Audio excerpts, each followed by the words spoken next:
Bonjour tout le monde, bonjour chers élèves. Donc aujourd'hui je vais présenter un petit résumé concernant le premier cours de physique pour les troncs communs bio. Alors, le titre de ce cours c'est Gravitation universelle.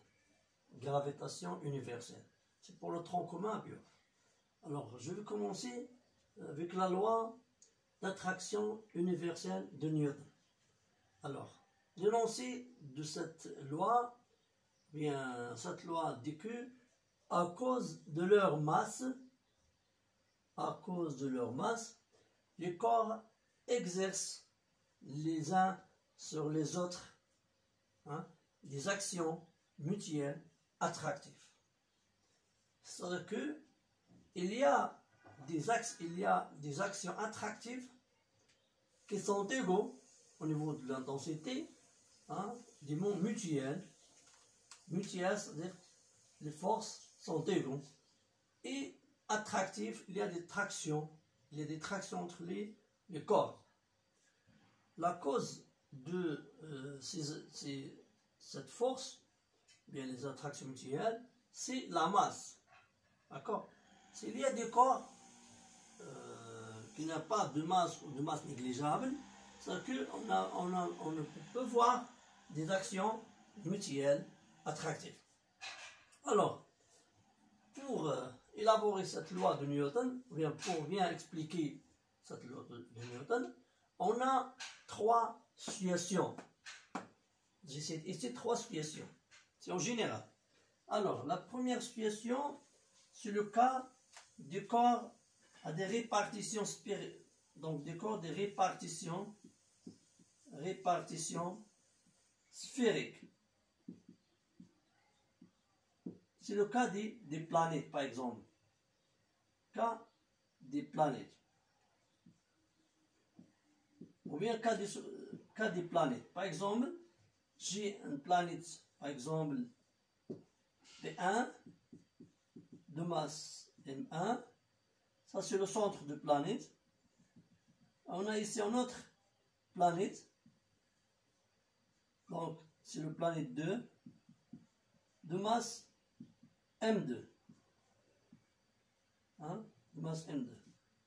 Donc, la distance séparant les deux centres, ça c'est le centre OA, O2. Donc, c'est la distance D. La distance D. D'accord? C'est le sens D. Alors, on revient à la loi. Il y a des actions attractives mutuelles. C'est quoi? C'est-à-dire le corps 1 exerce une force attractive sur le corps P2. Donc, pour représenter cette action, donc, le point d'application, c'est le centre de P2. D'accord? Alors, ça c'est F2 sur F1 sur 2. Ça c'est F1 sur 2. F1 sur, c'est-à-dire F1 attire P2 vers P1. D'accord? Il y a une traction comme ça. Tant que c'est une action mutuelle, c'est que P2 exerce aussi une autre force sur F2, c'est une force attractive. Ça c'est F1, F2 sur 1. D'accord? Et tant que les deux forces des actions mutuelles, ça c'est F1, c'est-à-dire que F1 sur 2 est égal à F2 sur 1 égale à grande G M1 fois M2 divisé par D carré. Ça c'est une constante universelle, c'est constant. D'accord? Ça c'est pour calculer l'intensité de la force d'attraction entre les deux corps. Ça c'est la première situation. Pour la deuxième situation, c'est le cas des planètes. Cas d'une planète et un corps ponctuel. Un corps ponctuel. cas par exemple de la Terre, donc ça c'est la Terre, du centre O, et de masse mt. Il y a par exemple encore bien un satellite, comme la Lune, etc. Satellite par exemple ici, S, de masse m. Ça c'est la planète est caractérisée par un rayon R, T. Il y a l'altitude H. Ça c'est l'altitude H. Ça veut dire altitude. D'altitude H. D'accord? Alors,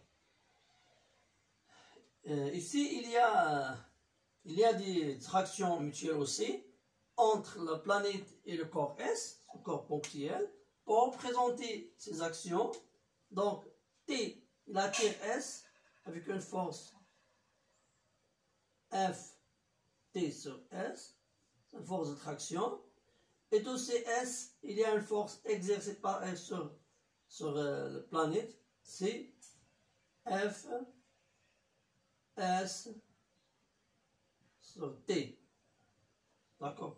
Pour exprimer la force de traction mutuelle, donc Fs sur T est égal à F T sur S égal à grand G mt fois m divisé par RT plus H tout au carré.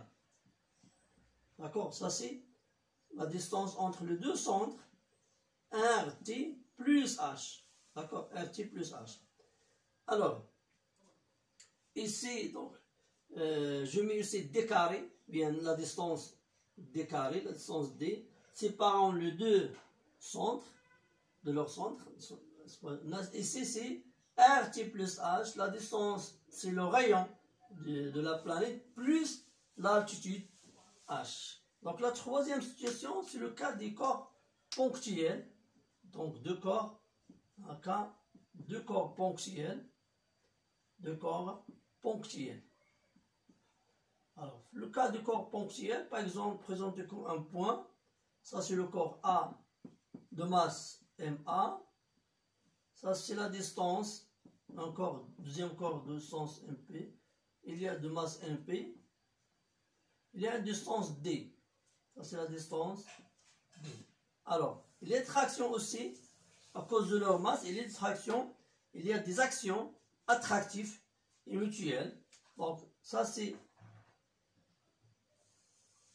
donc F, donc c'est une force appliquée sur le corps A.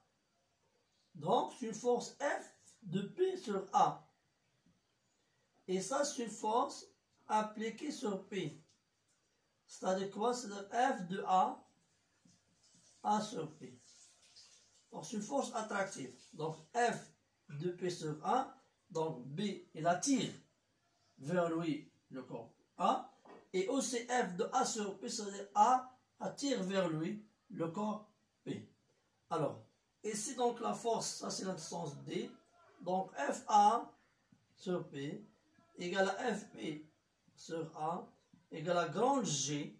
Hein? Donc, MA fois MP divisé par D carré. Alors, donc il faut citer ici que la masse en général en physique, toutes les lois en physique, elle est exprimée en kilogrammes la masse. Et la distance en mètres. D'accord? Ça c'est en newton. Et juste une constante universelle. Alors, je pense que cette représentation est claire. Donc les choses qu'ils doivent maîtriser, c'est quoi? C'est le lancé de la loi, premièrement. Donc le lancé de la loi, il a dit que donc, à cause de leur masse, les corps exercent les uns sur les autres des actions mutuelles attractives. Alors, pour élaborer cette loi, bien exprimer ou bien expliquer un peu la loi, donc j'ai présenté ici trois situations possibles. Donc, le cas des corps de répartition sphérique, cas des planètes par exemple, Et cas des planètes est encore ponctuel, comme ça. Et troisième cas, c'est deux cas des corps ponctuels. Alors, je vous souhaite bonne compréhension de cette session. Donc, si vous avez des remarques ou bien des questions, vous pouvez les laisser dans les commentaires. Alors, merci beaucoup.